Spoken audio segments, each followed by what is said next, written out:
Baik, selamat pagi semuanya. Kembali lagi di video kita kali ini. Jadi pada hari ini saya akan membahas tentang tes awal analisis urin pada penderita diabetes mellitus. Perkenalkan, nama saya Kadek Lia Widianti dengan NIM 181308110 dari program S1 Kimia Universitas Pendidikan Ganesha. Jadi kita langsung saja.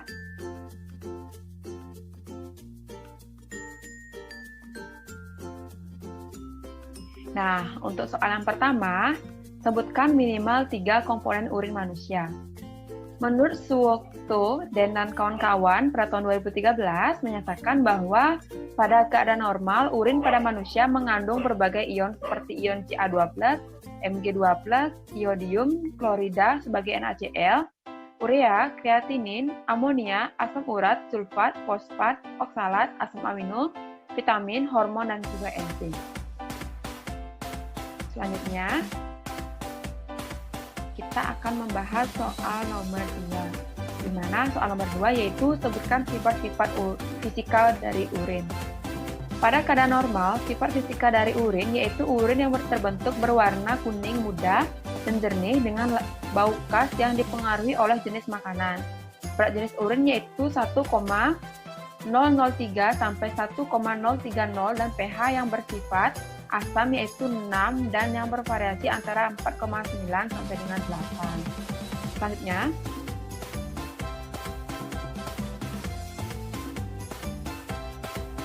soal nomor 3 yaitu jelaskan perbedaan siklus urea dengan siklus nitrogen.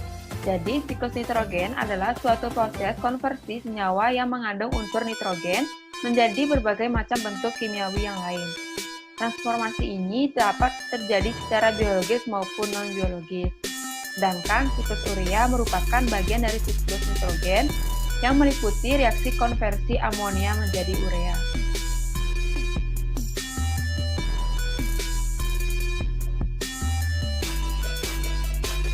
Nah, pada soal nomor 4, yaitu jelaskan tahap-tahap dari siklus urea. Di mana yang pertama yaitu adanya sintesis karbamil fosfat.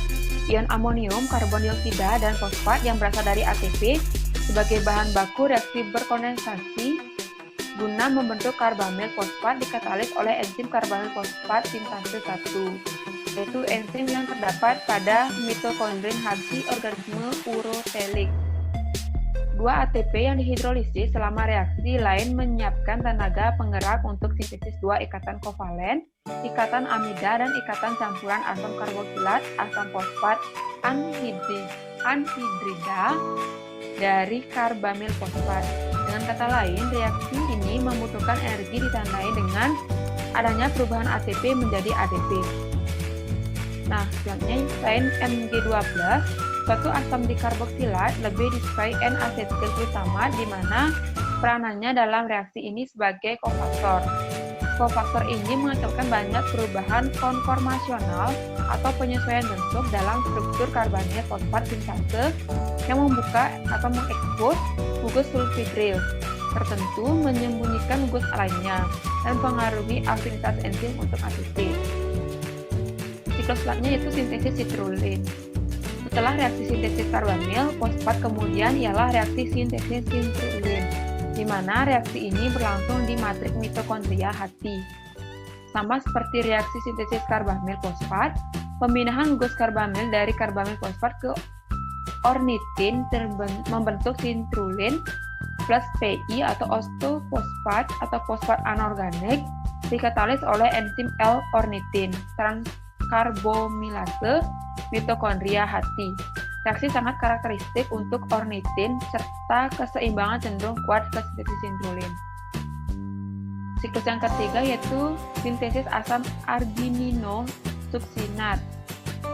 Reaksi asam argininosuksinat merupakan reaksi pertama yang berlangsung di sitosol hati, ditandai dengan masuknya ornitin atau hasil reaksi sebelumnya ke sitosol.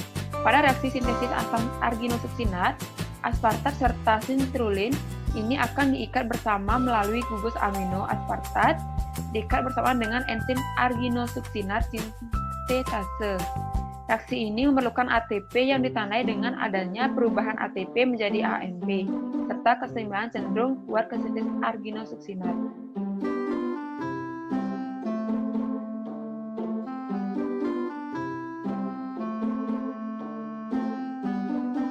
Setelah itu, yaitu ada siklus penguraian asam arginosuksinat.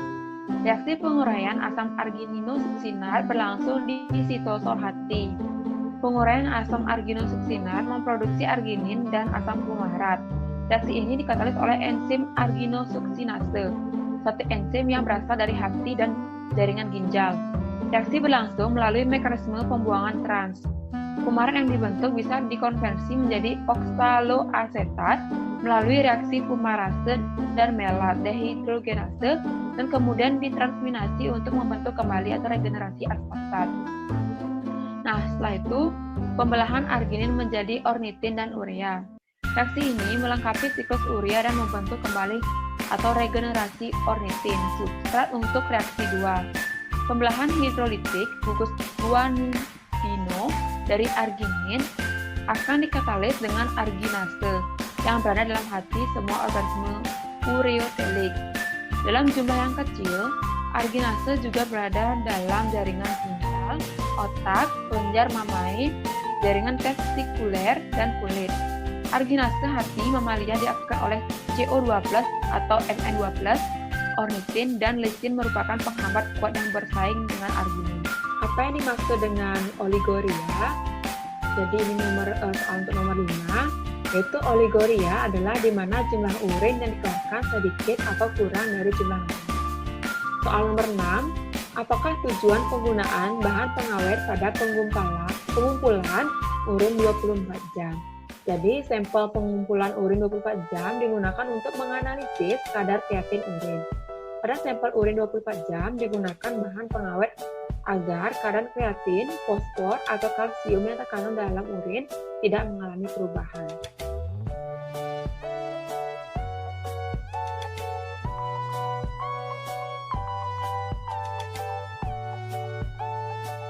Pada soal nomor 7, pada uji pigmen empedu, pada analisis urin, yaitu sebanyak 2 ml HNO3 pekat dituangkan ke dalam tabung reaksi, kemudian ditambahkan 2 ml urin.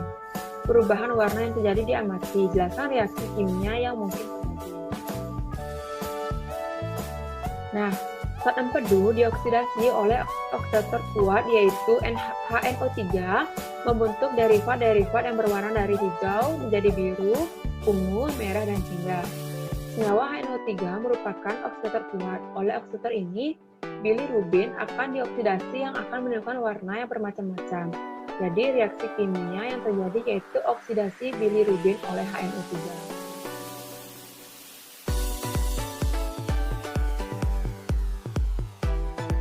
Nah, untuk soal nomor 8, pada uji koagulasi dilakukan dengan langkah sebanyak 5 ml urin dimasukkan ke dalam tabung reaksi, kemudian dididihkan. Endapan yang terbentuk adalah protein atau fosfat. Selanjutnya ditambahkan 5 tetes asam asetat. Bila endapan tetap akan menandakan ada protein sebab fosfat akan larut dalam suasana asam. Teruskan reaksi yang terjadi. Jadi, protein dalam urin apabila dipanaskan akan terkoagulasi akibat kenaikan suhu sehingga protein dan fosfat termakan dan penambahan pH3COOH untuk mengetahui adanya protein yang mengendap. Soal nomor 9, tuliskan reaksi yang terjadi pada uji Heller. Reaksi antara protein dalam urin dengan HNO3 pekat membentuk cincin akibat denaturasi protein oleh HNO3 pekat. Nah, untuk reaksinya dapat dilihat pada gambar. Selanjutnya kita bahas soal nomor 10. Sebutkan makna uji Benedict semi-kuantitatif pada analisis urin. Jadi, uji Benedict adalah uji kimia untuk mengetahui kandungan gula atau karbohidrat bereduksi. Namun, pada uji Benedict semi-kuantitatif, yaitu uji yang tidak secara spesifik terhadap glukosa, tapi pada gula lain yang mempunyai sifat mereduksi, dan dengan uji ini dapat diperkirakan secara kasar atau semi-kuantitatif kadar gula dalam urin. Untuk soal nomor 11, Jelaskan uji penetapan kadar kreatin urin. Nah, urin dengan mereaksikan sampel urin dengan asam pikrat jenuh pada suasana basah, kreatinin akan bereaksi dengan asam pikrat pada suasana basah membentuk kompleks kreatin pikrat yang berwarna kuning jingga. Penentuan kadar kreatin ditentukan dengan mengukur kadar absorbansi lautan standar kreatinin pikrat dan lautan sampel uji yang telah direaksikan dengan asam pikrat yang telah jenuh di dalam suasana basah. Dimana reaksinya dapat dilihat yaitu asam pikrat ditambahkan dengan kreatinin akan membentuk kreatinin pikrat. Selanjutnya, kita akan bahas soal nomor 12. Uji indikasi Obermeyer sebanyak 8 ml urin dan 8 ml reaksi Obermeyer dicampurkan dalam tabung reaksi. Kemudian ditunggu beberapa menit dan ditambahkan 3 ml kloroform. Lakukan campur dengan membalik-balik tabung hingga kira-kira 10 kali. Kloroform akan mengekstraksi biru indigo. Senyawa apakah biru indigo itu? Nah, warna biru indigo yang larut dalam kloroform yang menandakan bahwa di dalam urin terkandung indigo. Perubahan warna yang menghasilkan warna biru indigo diakibatkan oleh reaksi Obermeyer yang mengandung FeCl3 dalam hasil mengoksidasi gugus indoksil membentuk biru indigo yang larut di dalam kloroform. Untuk soal nomor 13, pada uji benda keton atau rotera, yakni sebanyak 5 ml urin dimasukkan ke dalam tabung reaksi. Ditambahkan kristal amonium sulfat sampai jenuh. Kemudian ditambahkan 2-3 tetes Na nitroposida dan 1-2 tetes amonium hidroksida pekat. Didiamkan selama 30 menit, hasil positif ditandai oleh warna ungu. Apa yang menyebabkan terjadinya warna ungu pada reaksi di atas? Jadi yang menyebabkan itu adalah adanya reaksi antara nitroposida dengan aseton atau asam asetoasetat sehingga terbentuk warna ungu kemerahan seperti reaksi di bawah. Nah, baik, kita langsung saja ke soal nomor 14.